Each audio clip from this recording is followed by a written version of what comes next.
Hello all and welcome to the Grizzled Warmaster. My name is Doug and today we're going to look at another one of my favorite armies, the Ossiarch Bonereapers. We're going to step away from the Lumineth Realm-lords for a bit and take a look at one of the most powerful sub-faction in the Ossiarch Bonereapers in the beginning, the Petrifex Elite, and look at their changes to Unstoppable Juggernaut, whether they are currently worthless, and whether they're salvageable, what the new rankings I would put for competitive play are, and just kind of talk about the Petrifex Elite and the changes to the Bonereapers in general.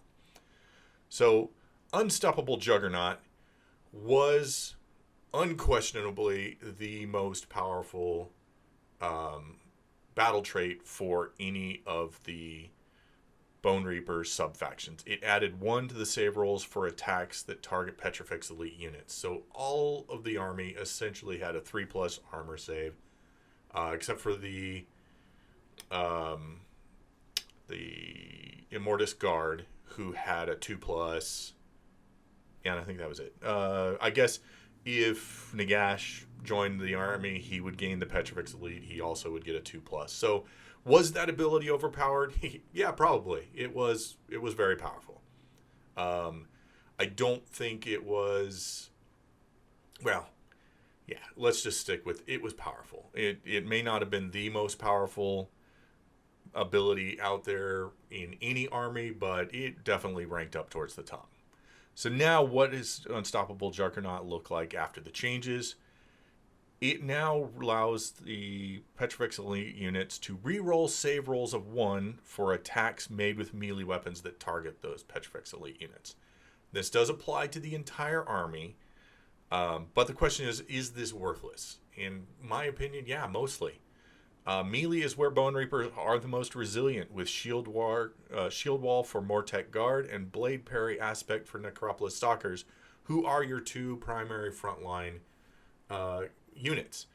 Your cavalry benefits slightly, though if you're using your cavalry correctly, they shouldn't be getting deep into where the enemy is going to get a lot of attacks back for them. They're more of a... They are a medium cavalry, so they can be pretty good at tangling with units, but I tend to use them, or like to use them, as a flanking force that's taking out small units, not allowing themselves to get lots of attacks back at them. It does help your Gothrazar Harvesters if they're fighting in the front lines with the Mortech, but again, the Bonereapers tend to be pretty resilient in melee. It's against shooting that they are really struggling. Can struggle as far as, in general. But we'll talk about that more later. Let's look at the other things that the Petrifex Elite have going for them to kind of put them in perspective. They have the Commandability Bludgeon, which here's what was wrong with the Petrifex Elite. All of their stuff was good. They had no tax for getting that +1 to their saves.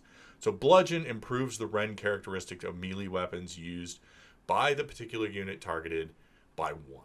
So that meant if you were playing your Mortech Guard with swords, you were playing your cavalry. I played my cavalry with lances to get the extra, explosions on 4+ if the spell was cast on them. But then you could get those lances to have a -1 Rend. You get the swords to -2 Rend. Your various big units could get -2, -3 Rends on their big weapons, like your Necropolis Stalkers. You could even make Archon a combat monster with the increasing the Rend with Bludgeon. So it's a really good command ability. Their command trait was Mighty Archaeosian. Add 2 to the general's wound characteristic. It's good, but I always play with Catacross, so it really didn't come into play because he had to be your general in order to get the 3 extra Relentless Discipline points per turn. I think that's totally worth giving up Mighty Archaeosian. And then they have the artifact, the Godbone Armor. Again, probably the most powerful or second most powerful of the artifacts given by any of the sub-factions. The first wound allocated to the bearer in each phase is negated. So they could, hero phase, shooting phase, combat phase, they could negate a wound. It's pretty powerful. All right. Can we fix Unstoppable Juggernaut? Well, here are some ideas to fix it. Will GW do it? I doubt they will until a new version of the Codex comes out. But let's explore some ideas. The first is have it changed to reroll save rolls of 1 for attacks that target Petrifex Elite units. This would apply to both melee and missile attacks. This is probably more powerful than GW wants. Has precedence for units in other armies, but not an army-wide bonus. There are a lot of, especially like in the Stormcast, the models that have shields get to reroll 1s to their saves. So there are other units, but there aren't other armies that get a army-wide let's reroll 1s. So it's probably more powerful than the GW would want to go. But as I was saying earlier, Petrifex Elite, all Ossiarch Bonereapers suffer more to shooting than they do melee typically. So rerolling save rolls of 1 for attacks made with missile weapons that target Petrifex Elite units might be better. It's more realistic and actually addresses a weakness of the army. Like I said, there are the 2 main combat units of your army already get to reroll all saves in melee combat. So why give them the ability to reroll 1s against melee weapons?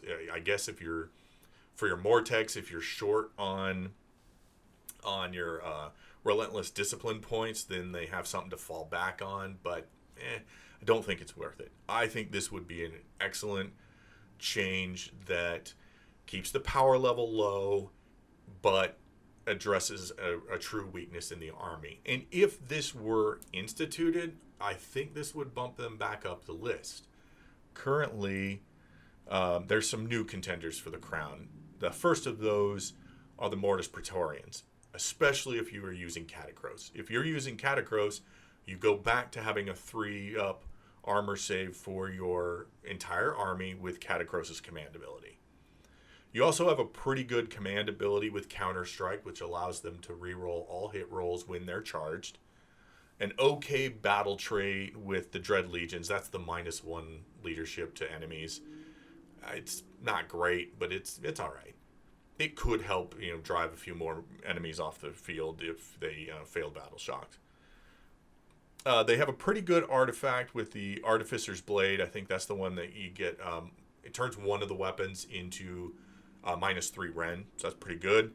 Their command trait is largely irrelevant because you will always want Catacross to be your general in this army. Otherwise, it falls way down the list. The Mortis Praetorians are only a top contender for most powerful legions when Catacross is in charge. If he's not in charge, it falls quite a ways down the list, probably to 3rd place. And I'll show you my full list here in a bit. So let's go on to the next one. I think this is the top. This is top tier right now. The next one is the Null Myriad. Now, this might seem weird, but with the rise of some really powerful magical opponents, specifically the Disciples of Tzeentch and the Lumineth Realm-lords, their Eldritch Gnolls ability, which is their battle trait, I think I mislabeled this. The Eldritch Gnolls gives them a 5+ to ignore spells and endless spells. They also have a command ability that allows them to spend a relentless discipline on hold fast to increase that resistance to a 2+, which is very potent. So you can have your entire army ignoring Nagash's, Storm of Searing White Light or Comets or,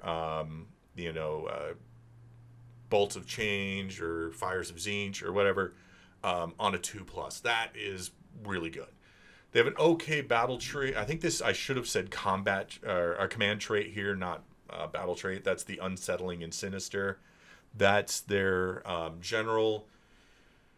Causes a -1 leadership, I believe, or -1 to the bravery of opponents that are within 3 inches of him. Let me double check that real quick just to make sure I am saying the right thing and not making up something. Yeah, they are -1. Oh, -1 to hit rolls for attacks made with melee weapons that target this general. In addition, subtract 1 from bravery characteristics of enemy units within 3 inches. So it gets both of those things. So it's pretty good. It's not stellar, but it's good. And then they have the best artifact in the Baleful Blade, especially if you have a Liege Cavalos in your army to wield it. There are absolutely no saves against the Baleful Blade. No armor saves, no damage prevention rolls, nothing. The attacks just go through. So that could be really good on a Liege Cavalos who's charging in, doing mortal wounds, then attacking with his Commandability to give himself extra attacks, and making all of his attacks, all of the Liege himself, not his horse's attacks, ignore. Although I'll have to look if it's a specific weapon or all of his attacks. I think it's a specific weapon you choose that then has no saves against it. But anyways, very, very powerful artifact. In fact, I think it is the most powerful of the artifacts for any of the legions. All right, here is my current ranking list. The Mortis Praetorians are on top if you are using Catacross. I believe if you're not using Catacross, they fall down to beneath the Petrifex Elite. I still think Bludgeon is a better Commandability than the Counter-Strike, and all of their other stuff is just better than the Mortis Praetorians. The -1 bravery to enemies within 3 inches versus, or 3 or 6, I don't remember which it is, versus re-rolling 1s in melee combat. Those are relatively equivalent, but the re-rolling 1s is probably a little bit better. So if you're using Catacross, they are top dogs. If not, they fall down to rank 3. Null Myriads come in next, in my opinion. Then Petrifex Elite. Ossiarch Lords. Again, Ossiarch Lords can be pretty powerful if you want to run a mostly cavalry force. And I've seen some battle reports, not battle reports, but reports of people using those to great effect, although usually they have Nagash, who, Nagash obviously just makes everybody good to a degree. Next is Crematorians, and then totally worthless are the Ivory Hosts. I don't know why you would ever play Ivory Hosts. They're awful. Crematoriums are not competitive, but they can be fun. I don't think they're competitive. Some people might think they've got a way to play it. I just don't think any of the things that, any of the extra little abilities they do is worth the fact that you have to lose guys for any of their things to trigger.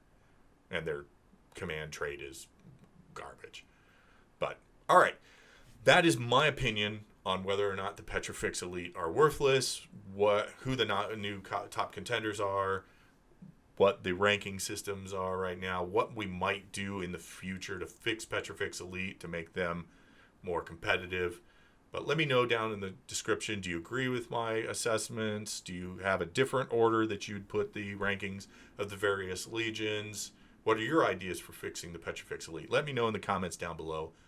Please like, subscribe, and share with a friend. Please help us grow this channel.